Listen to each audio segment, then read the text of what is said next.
السلام علیکم ناظرین اکرام، روشنی لائٹ چینل کی طرف سے آپ سب کو خوش آمدید۔ ناظرین اکرام، میری آج کی ویڈیو کرلش عثمان کے بارے میں ہے اور آج کی ویڈیو بڑی زبردست ہونے والی ہے، کیونکہ ایک تو کرلش عثمان کے مردہ بدن میں سمجھ لیں کہ محمد بوزدیگ نے ایک نئی جان ڈال دی ہے، مگر کیسے، یہ آپ لوگ آج کی اس ویڈیو میں جانیں گے کہ آخر آنے والی قسطوں میں ایسا کیا ہونے والا ہے۔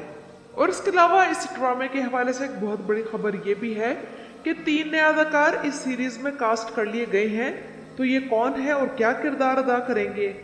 اور ساتھ ہی ناظرین اکرام، ایپیسوڈ 186 پر ایک بھرپور تبصرہ ہوگا، کیونکہ اب کی بار ایپیسوڈ 186 ایسی نہیں ہے جسے آسانی سے نظر انداز کر دیا جائے، اور کئی بور قسطوں کے بعد ایک زبردست اور پرجوش قسم کی قسط ہمیں دیکھنے کو ملی ہے۔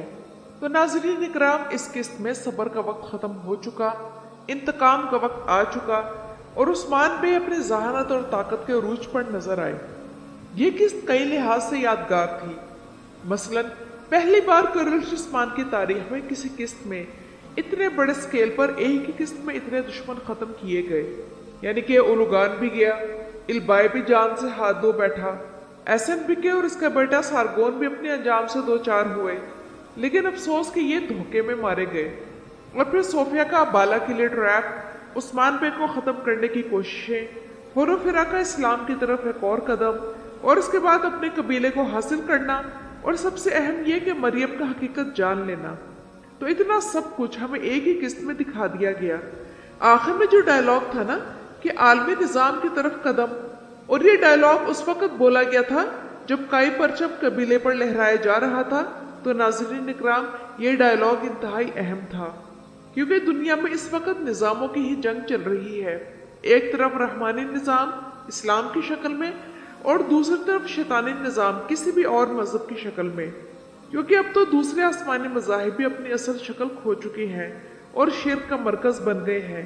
تو ترک تاریخی ڈرامہ سیریز کے ڈائلاگز پر غور کیا کریں، یہ بلا وجہ کے جملے نہیں ہوتے۔ اور کوئی مجھے سمجھائے کہ کتنی بار صوفیہ ہولوفرا کو پیٹ پر مارے گی، اور ایسا کیوں دکھایا جا رہا ہے؟ کیا ہولوفرا کا پیٹ سٹیل کا بنا ہوا ہے؟ یعنی کہ ایک بالکل اللاجیکل چیز دکھائی جا رہی ہے۔ اور اس قسط میں درویشوں کا سین کے بعد ترک سرداروں کو بھی عثمان بے کے ساتھ ساتھ ہر مشکل وقت میں رکھا گیا، جو کہ ایک اچھی بات ہے۔ اور ناظرین اکرام، جیسا کہ آپ لوگ جانتے ہیں کہ ایپیسوڈ 186 میں البائے کی موت ہو چکی ہے، تو البائے کا میں آخری بار افسوس کرنا چاہوں گی کہ کائی قبیلے کے سردار کے ایک بیٹے کے ساتھ عثمان بے کا بڑا بہترین کمبینیشن بن سکتا تھا، لیکن سارا سین خراب کر دیا گیا۔ وزیر عمر کو بچانے کی لاجک ہمیں دکھائے بنا اس کا کردار ختم ہو گیا ہے۔ تو بہرحال کرلش عثمان کے کئی سیزنز میں کئی کہانیوں کو اچھے طریقے سے ہینڈل نہیں کیا گیا، تو ان میں یہ کردار بھی شامل ہے، لیکن یہ شکر ہے کہ منگولوں سے چھٹکارا مل گیا ہے۔ لیکن اس بہترین قسط کی ریٹنگ جب میں نے ویڈیو بنائی تب تک تو نہیں آئی تھی، لیکن سابقہ ایکسپیرینس یہ بتاتا ہے کہ چونکہ یہ ایپیسوڈ رمضان المبارک کی 27ویں شب کو ریلیز ہوئی ہے، تو اس کی ریٹنگ کچھ اتنی خاص نہیں آئی ہوگی، کیونکہ ناظرین اکرام، اس سے پہلے ایسا سیزن 3 میں ہو چکا ہے کہ تب ایسا وقت آیا تھا کہ لیلۃ القدر کو کرلش عثمان کے سیزن 3 کی قسط نمبر 28 ریلیز ہوئی تھی، اور وہ ایک کیٹیگری میں 3 نمبرز تک گر گئی تھی، جبکہ باقی ایک کیٹیگری میں 2.5 اور ایک اور کیٹیگری میں 2.65 تک گر گئی تھی۔ تو دیکھتے ہیں کہ اب کی بار کیا ہوتا ہے۔ اور ناظرین اکرام، آپ لوگ آنے والی قسطوں میں کچھ لیجنڈری ترک اداکاروں کو اس سیریز میں دیکھنے والے ہیں۔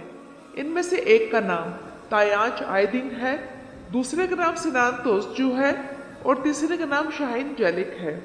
ان میں شاہین جیلک کو آپ لوگ الپرسلان سیریز میں باتور بے کے کردار میں دیکھ چکے ہیں، جبکہ سنان توسجو الپرسلان کا جنرل دکاس ہے، جو کہ بازنطینی سلطنت سے تعلق رکھنے والا ایک تاریخی کردار تھا، جس کا نام کانسٹنٹائن 10 دکاس تھا۔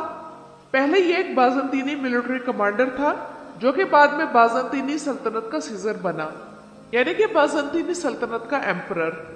ان میں سے تایانچ آئیدن کو ہم نے ابھی تک کسی اور تاریخی ڈرامہ سیریز میں نہیں دیکھا، لیکن یہ بات کنفرم ہے کہ یہ بھی ترکی کے ٹاپ ایکٹرز میں شامل ہیں۔ اور ان اداکاروں میں سے ایک تو سیٹ پر بھی آ چکا ہے، اور ایسی خبریں ملی ہیں